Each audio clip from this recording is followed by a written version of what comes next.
नमस्कार, मैं हूं वीरेश सिंह। आईटीआई के टॉक शो में आपका स्वागत है। मैं तो साहब पूछूंगा डंके की चोट पर देश के लाखों छात्र और हजारों प्राइवेट आईटीआई संस्थानों के एक बहुत बड़ा मुद्दा लेकर के खड़ा हुआ हूं। और साहब मैं तो पूछूंगा डंके की चोट पे, चाहे वो प्राइवेट आईटीआई हो, चाहे वो गवर्नमेंट हो, चाहे डीजीटी हो, सवाल तो मैं खड़ा करूंगा और जो जायज है तो मैं डरने वाला नहीं हूं साहब। डंके की चोट पर पूछूंगा। और मेरा जो सवाल है ना डीजीटी से कि क्या डीजीटी का नया एनआईएमएस सिस्टम जो है तो क्या सुधार है या फिर तबाही की शुरुआत है साहब? जी जनाब, क्या यह तबाही की शुरुआत है? क्या अब आईटीआई की आजादी खत्म होने वाली है? क्या छात्रों को परीक्षा देने से रोका जाएगा? क्या आईटीआई में एडमिशन को रोका जाएगा? आज हम दिखाएंगे वो सच्चाई जो आपको जानना बेहद जरूरी है। तो कौशल विकास मंत्रालय के तहत डीजीटी ने 16 जनवरी और 27 फरवरी 2026 को एक बड़ा आदेश जारी किया जिसमें एनआईएमएस सिस्टम को आईटीआई में लागू करने की बात कही गई। सरकार इसको कहती है कि हम रिफॉर्म कर रहे हैं, है ना? बहुत अच्छी बात है। आज तक 50 साल से आपने जितने भर रिफॉर्म किया है वहां पर कोई सवाल खड़ा नहीं किया है। चाहे वो आपने यूनिट बंद कर दी हो, चाहे वो आपने शिफ्ट बंद कर दी हो, चाहे आप ईडी का पेपर हटा दिए हो, चाहे आप जितने भर रिफॉर्म किए हो आज तक आईटीआई ने कोई सवाल नहीं खड़ा किया। लेकिन आज आपके इस एनआईएमएस सिस्टम को लेकर के सवाल उठ रहा है और बड़ा सवाल उठ रहा है। कोई ये नहीं कह रहा है कि हम इस रिफॉर्म के गलत हैं, लेकिन कह रहे हैं कि इसमें सुधार की बड़ी गुंजाइश है। प्राइवेट आईटीआई संचालकों का कहना है कि यह सुधार नहीं साहब, यह सीधे जो है तो नियंत्रण का खेल है। डीजीटी जो 16 जनवरी और 27 फरवरी 2026 के आदेश में आईटीआई सेक्टर के लिए गेम चेंजर नहीं बल्कि गेम ओवर बनते दिखाई दे रहा है। और हमने इस पर काफी रिसर्च किया, काफी हमारी आईटीआई संचालकों से भी बात हुई, इंस्ट्रक्टरों से भी बात हुई और कई जगह पे सरकारी भी आई। एक चीज यहां पर बता दूंगा मैं कि यह प्राइवेट आईटीआई के लिए तो जरूर कब्र खुद गया है, लेकिन उनसे ज्यादा गवर्नमेंट आईटीआई का भी कब्र खुदा है। अभी आप देखते जाइए। तो इसी मुद्दे पर हम आज डंके की चोट पर बात करेंगे और खुलासा भी करेंगे कि देश के आईटीआई सेक्टर में मचा है भूचाल और डीजीटी के एनआईएमएस सिस्टम में सुधार के नाम पे बड़ा जो है तो विवाद खड़ा हो रहा है। क्या या प्राइवेट आईटीआई सिर्फ नाम के रह जाएंगे? क्या इंस्ट्रक्टर नहीं है तो एग्जाम भी नहीं होगा? क्या इंस्ट्रक्टर नहीं है तो फिर एडमिशन भी आईटीआई वाले नहीं ले पाएंगे, चाहे वो प्राइवेट आईटीआई हो चाहे वो गवर्नमेंट आईटीआई हो। हालांकि गवर्नमेंट में ऐसा नहीं होगा, इस पे जो भुक्तभोगी होगा वो प्राइवेट आईटीआई होगा। आज हम खोलेंगे इस पूरे मामले की परत दर परत सच्चाई। एक चीज यहां पर बताते फिर से चल रहा हूं कि ऑटोनॉमी जो है ना वो प्राइवेट आईटीआई की 0 हो जाएगी और प्राइवेट आईटीआई एक तरह से मैं बता रहा हूं कि अब खुद कोई फैसला नहीं ले पाएंगे। ये समझिए, बड़ा खुलासा कर रहा हूं और आपके सामने ले आ रहा हूं। इंस्ट्रक्टर कौन होगा, कैसे रखा जाएगा, यह सिस्टम तय नहीं करेगा। सबसे बड़ा आरोप है कि प्राइवेट आईटीआई की ऑटोनॉमी तो खत्म की जा रही है, साथ में जो हो रहा है ना वो एक बड़ा खेल हो रहा है कि यहां नोडल आईटीआई, जो पहला सवाल खड़ा कर रहा हूं मैं कि नोडल आईटीआई के हाथ में नया कंट्रोल सेंटर बनने जा रहा है जिसमें प्राइवेट आईटीआई के ऊपर एक और नया बॉस अब खड़ा कर दिया गया है जो वेरिफिकेशन के नाम पर दबाव और डील का खतरा है। अब इंस्ट्रक्टर की भर्ती में नोडल आईटीआई के हाथ में है और यहीं से साहब भ्रष्टाचार का खेल चालू हो जाएगा कि किस इंस्ट्रक्टर का वेरिफिकेशन करना है और किसका नहीं करना है। यहां मैं आईटीआई के जो इंस्ट्रक्टर हैं उनको सावधान कर रहा हूं कि आईटीआई जब बचेगी ना तभी आपकी भर्ती होगी ना, और जब आईटीआई ही नहीं बचेगी तो आईटीआई की इंस्ट्रक्टर आप खाक कहीं पर जो है तो नौकरी करोगे और सैलरी मिलेगी। तो हमारी बात को समझिएगा कि आईटीआई इंस्ट्रक्टर के लिए भी उतना खतरनाक है कि नोडल आईटीआई के हाथ में आपका वेरिफिकेशन रहेगा भर्ती का। अब वो चाहेगा कि किसका वेरिफिकेशन करे और किसका वेरिफिकेशन ना करे। तो साहब यहीं से शुरू होगा भ्रष्टाचार का खेल।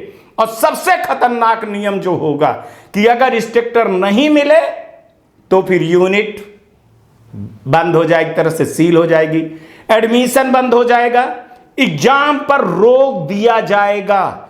यानी जो 20 छात्र एक यूनिट के हैं उनका पूरा भविष्य दांव पर चला जाएगा। तीसरा पॉइंट कह रहा हूं कि करप्शन यहीं से चालू होगा कि पहले ही बहुत सारे रिश्वत कांड जो है तो सामने आते हैं।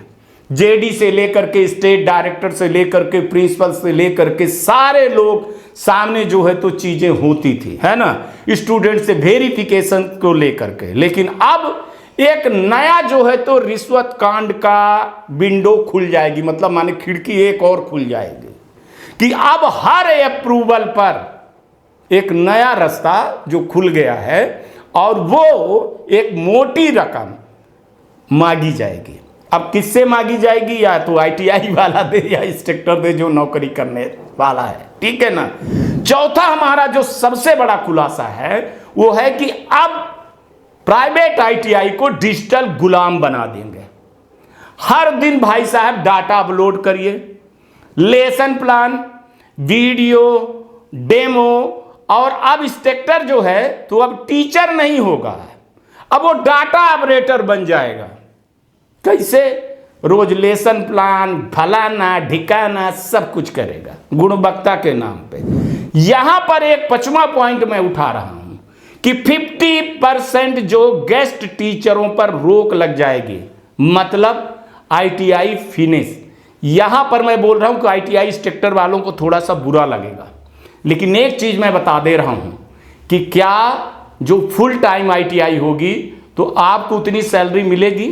क्या आईटीआई उतना पैसा कमा करके लिया रहा है कि आपको सैलरी दे पाएगी कि नहीं दे पाएगी?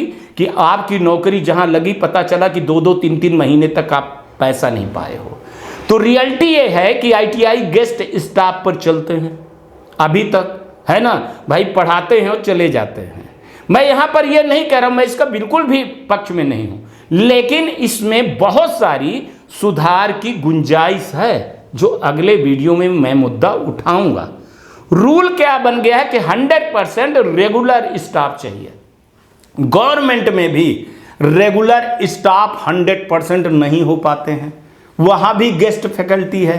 तो फिर प्राइवेट आईटीआई जहां गवर्नमेंट पैसा देती है वो तो चल नहीं पाते हैं, तो फिर प्राइवेट आईटीआई क्या ताला बंद हो जाएगा? और यहां का जो रिजल्ट होगा, मतलब मैंने जो ये चीजें बता रहा हूं, मतलब आधे आईटीआई बंद हो जाएंगे। और जब आधे आईटीआई बंद होंगे तो आईटीआई तो बंद हो जाएगी, लेकिन इस आईटीआई में वो भी आईटीआई बंद हो जाएंगी जो वास्तव में अच्छी आईटीआई हैं, जो 1+1 चला रही हैं, चाहे 2+2 चला रही हैं। तो ऐसे में फैकल्टियों की छटाई भी हो जाएगी। ऐसे में बहुत सारे फैकल्टी बेचारे बेरोजगार हो जाएंगे, जो बहुत बड़ा मुद्दा आगे चल करके होगा। और यही आईटीआई के इंस्ट्रक्टर बोलेंगे कि साहब हमको तो डीजीटी का इस नियम ने बर्बाद कर दिया। आईटीआई वाले तो संचालक कहते हैं कि साहब अगर ज्यादा कुछ हुआ तो आईटीआई बंद करके हम प्ले स्कूल खोल लेंगे। लेकिन हमारे साथ कई सालों से जुड़े हुए वो आईटीआई के स्टाफ सड़क पर आ जाएंगे। कम से कम उनके बारे में तो वीरेश सिंह आप सोचिए। 6वां नंबर कह रहा हूं कि एग्जाम बेंच सिस्टम हो जाएगा। इंस्ट्रक्टर गया मान के चलिए तो यूनिट सील हो जाएगी आपकी, ठीक है ना। और यूनिट सील हुई तो फिर एग्जाम बंद हुआ और 20 छात्रों का करियर जो है तो बंद हो जाएगा। और 20 छात्रों का करियर एक आदमी पर निर्भर है। इसको समझने वाले समझिएगा, आगे बहुत बड़े खुलासा करूंगा 2, 4, 5 दिन में, ठीक है ना। एडमिशन 7वां नंबर मैं आपको जो बोल रहा हूं वो एडमिशन ब्लॉक हो जाएगा, माने इंस्ट्रक्टर नहीं है तो फिर एडमिशन नहीं, तो मतलब कुल मिलाकर के सीट खाली, आईटीआई खाली, सिस्टम खाली, आईटीआई बंद या आईटीआई चल रही है तो आईटीआई वाले बोला गया कि इंस्ट्रक्टर है ही नहीं है, प्रिंसिपल है ही नहीं, किसी को हम क्या पैसा दें जब एडमिशन ही नहीं है। तो फिर वो जो काम कर रहे थे, प्यून से लेकर के, ऑपरेटर से लेकर के, बाबू से लेकर के जो काम करने वाले थे वो कहाँ जाएंगे? बेरोजगार हो जाएंगे, थाली बजाएंगे या बाबा जी का घंटा बजाएंगे। 8वां नंबर है कि ई-केवाईसी में जो है तो बहुत ज़्यादा कंट्रोवर्सी होगी। यहाँ पर आधार प्लस पैन कार्ड जो है तो वो अनिवार्य है। सवाल है कि प्राइवेट स्टाफ पर क्यों लागू? सुप्रीम कोर्ट का आदेश क्या है, इसको भी समझना पड़ेगा कि भैया सुप्रीम कोर्ट का आदेश ये कहता है कि आधार कार्ड जरूरी नहीं है, तो चलिए फिर ई-केवाईसी में भी बहुत सारी दिक्कतें आएंगी। और ई-केवाईसी जैसे चालू होगा वैसे मैं बता दूं कि बहुत सारे फैकल्टी जो अपने आप को बोल रहे हो निपटोगे, लिख के ले लो। एक यहां 9वां सिस्टम मैं कह रहा हूं कि फाइनेंशियल बहुत बड़ी दिक्कत खड़ी होगी। कैसे? फीस कम हो जाएगी, है ही फीस कम है, खर्चा बहुत ज्यादा बढ़ जाएगा।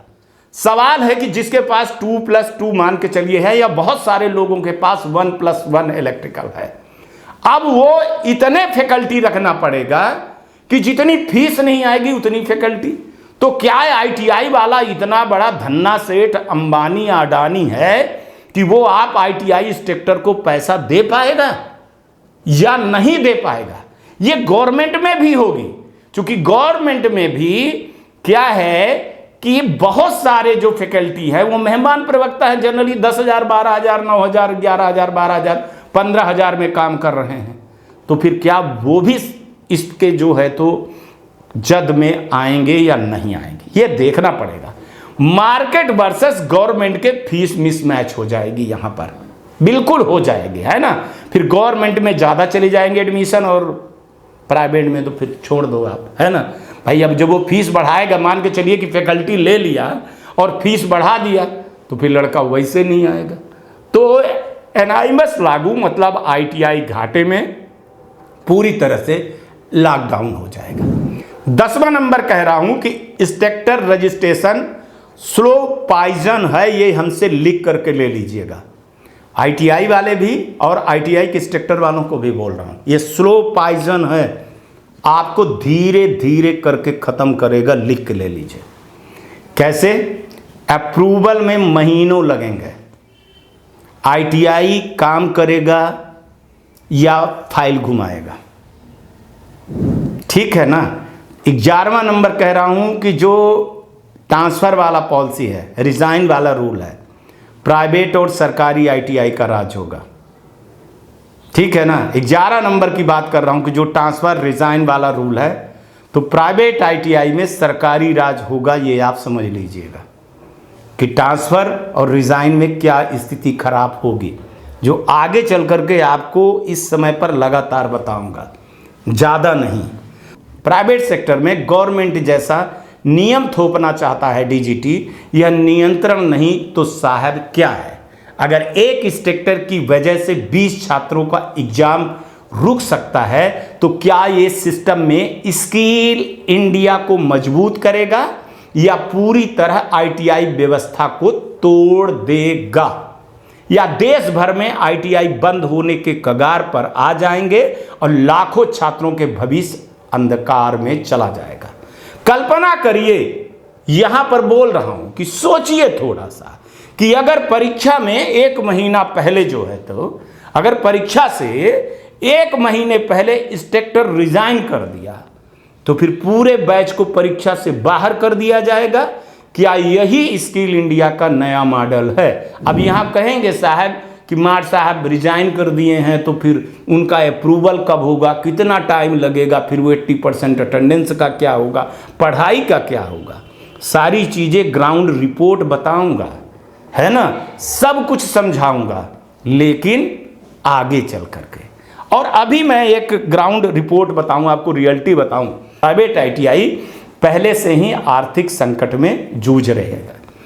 फीस कम है, खर्चा ज़्यादा हो जाएगा, और अब एनआईएमएस के नाम पर जो ई-केवाईसी अनिवार्य है, उसमें रोज डेटा लोड करना अतिरिक्त डिजिटल बोझ हो जाएगा। इसमें से ट्रेनिंग कम होगी भाई साहब, इसमें से ट्रेनिंग कम होगी, पेपर वर्क बहुत ज़्यादा हो जाएगा। और जबकि मैं बताऊं कि सुप्रीम कोर्ट भी ये आदेश में है कि आधार कार्ड सिर्फ सरकारी योजना के लिए अनिवार्य है, चलो उसको डीजीटी ने हटा दिया है, उसके नाम पर कुछ दूसरा ई-केवाईसी को जो है तो थोप दिया है। ये कानूनी विवाद भी खड़ा होगा, वैसे कोर्ट में गई चीज़ें आगे भी ये हो जाएगा, पता नहीं क्या हो सकता है। अगर इस पर जल्दी नहीं देखा गया तो देश भर की आईटीआई सिस्टम चरमरा सकता है। अब सवाल ये है कि डीजीटी क्या फैसला लेगी। लाखों छात्रों के जो भविष्य जोखिम में जाएगा, उसके लिए कौन जिम्मेदार होगा? क्या डीजीटी होगी, स्टेट होंगे, आरडीएसडीटी होगी, या वो नोडल पर बैठा सरकारी बाबू होगा जो अपनी मनमानी चला करके अप्रूवल करेगा जिस उसको करना है, या फिर नहीं? क्या आप सोचते हैं? और एनआईएमएस के सुधार में यह साजिश है? कमेंट पे ज़रूर बताइएगा। सुधार है, एनआईएमएस सुधार है या साजिश है? कमेंट पे हमको ज़रूर बताइएगा। और ऐसे सच्ची खबरों के लिए हमको जो है तो आप देखते रहिएगा। आज तक के लिए इतना ही, कल आएंगे तो फिर किसी नए मुद्दे पर बात करेंगे। तब तक आप लोग अपना ध्यान रखिए, आसपास सफाई रखिए, बड़े बुजुर्गों का सम्मान जरूर करिएगा, गाड़ी धीरे चलाइएगा, हेलमेट पहनिएगा, और गर्मी आ गई है ना, तो पानी जो है तो पौधों को और चिड़ियों को जरूर रखिएगा। नमस्कार, जय हिंद, जय भारत। पूछेंगे हम जरूर डंके की चोट पे।